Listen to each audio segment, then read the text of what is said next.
Sellers are telling me that their margins are being absolutely squeezed and competition becomes more brutal than ever. And everything just feels like on Amazon is a bit like pay to play. Amazon has become sort of like advertising platforms right now.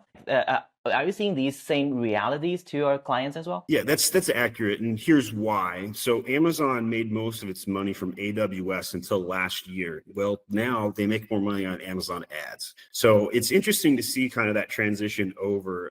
Amazon, in fact, just announced the other day they're getting rid of FBA prep services as well. Take a moment to realize how big of a change this is. Amazon is a logistics company. And as a logistics company, they're saying, we don't want your logistics business. We don't want to do prep. That's a major change. And that should really wake a lot of people up to how big of a change where Amazon's focused on getting its money. They're going more digital. They're going to be trying to make money on AI. They're going to be trying to make money on Amazon seller paid ads and continue to double down there. And it's interesting because they've run out of space to throw ads up, right? Like they redid, 3 or 4 years ago, they redid sponsored ads to fit more in there.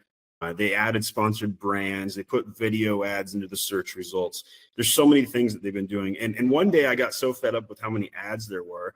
I went onto the listing and I just counted them. Like on my own listing, like how many Amazon ads are on my own listing right now? It was 1,032. Now, granted, that includes all the ones where you have to like barrel to the right and click through them. But still, that's a lot of ads, right? And this is the biggest difference between selling D2C and on Amazon. On your website, you want to have a simplified page, you want to have minimal information, you want to have that buy button right at the top of the cart, and then focus them into like checkout. But on Amazon, the opposite is true. You want to take up as much space as possible. You have this thing called A+ content where you want to chock full 500 words of crawlable text for SEO purposes. You want to have big fat designs and take up more space. Why? Because you're pushing down the 1,032 ads on the listing, and it's a rabbit hole after rabbit hole situation. And so Amazon sellers are accustomed to navigating noise and trying to raise their hand to be seen by consumers. And so that's why it's become a pay-to-play platform. And it is the number one place to sell in the United States. When I lived in the United States, I would buy literally everything on the Amazon platform. I would buy my toothbrushes, I would buy my toilet paper, I would buy my computers, like every cotton picking thing. And it would all arrive to my door in under 1 to 2 days. There is not another platform in the world or another country that can make those same claims at the size of the United States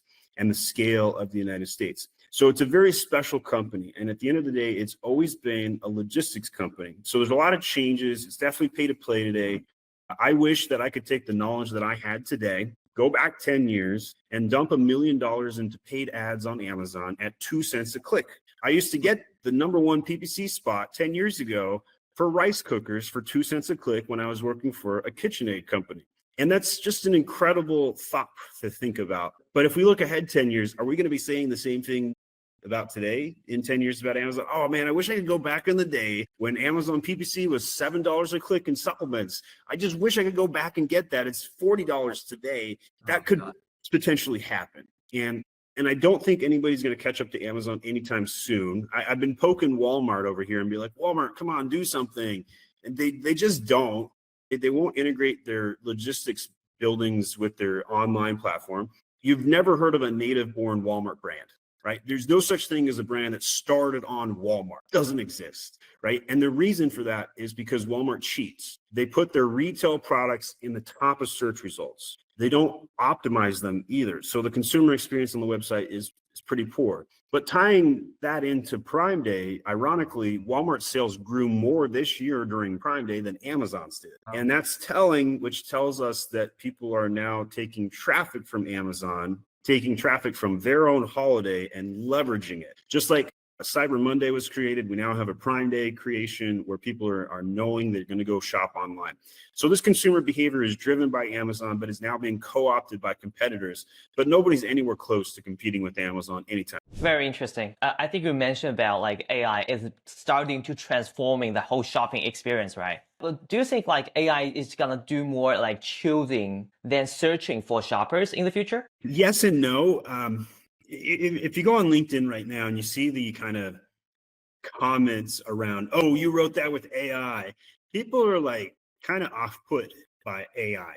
I don't think people trust AI to do their shopping in 2025. I don't think they're going to trust it by next year either. We could come up with a couple of use cases over the last 5 to 10 years to kind of impact this, but some of you guys might remember when they came out with those push button reorder buttons. Like you could have a Tide button next to your laundry and you just click this button and the next order would show up. You wouldn't even have to think about the price or click a button, just this one single button. That didn't work. Why? I don't know, but consumer adoption was the problem. So for AI to do your shopping, it's about consumer adoption. Human nature is very much, I don't trust robots. I don't trust AI. I don't trust Google, for crying out loud, right? Like, I just don't see consumers trusting these tools anytime soon. I think that people look at the news media, and this doesn't matter what country you're in. I don't think anybody trusts reporters. I don't think anybody trusts the news industry. We all think it's propaganda. And so how is AI not going to be guilty of the same problem? How is it not going to be biased? How is it not going to be programmed by the hidden powers of the world? It absolutely is going to be. It's not a question of if, it's just a question of when. We've already seen that, right?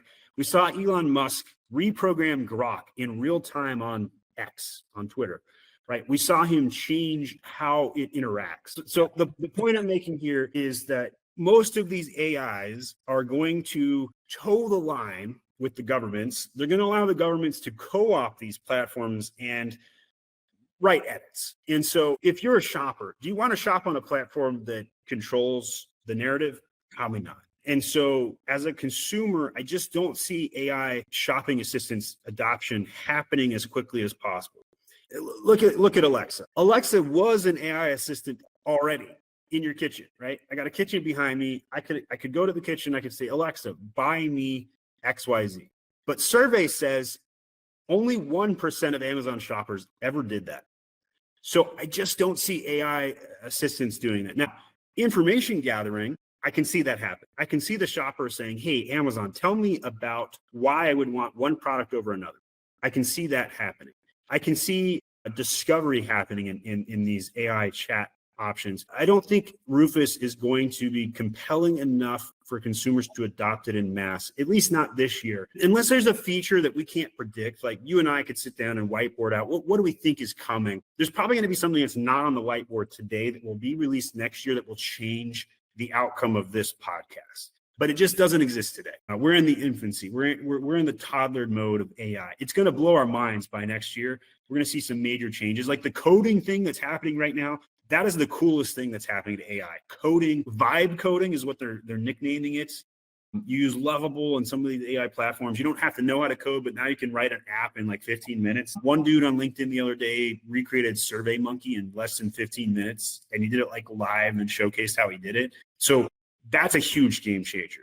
But I don't think the regular Joe Schmo consumer is going to adopt AI shopping that quick. I just don't see it happen. So I think like on one side, like for DTC brand, I've already seen like they adopt to like vibe coding for their SEOs, for the traffics, but also in the same time, like I think like I've only used like Alexa for reading my audiobooks. Or play music or tell me the weather, right?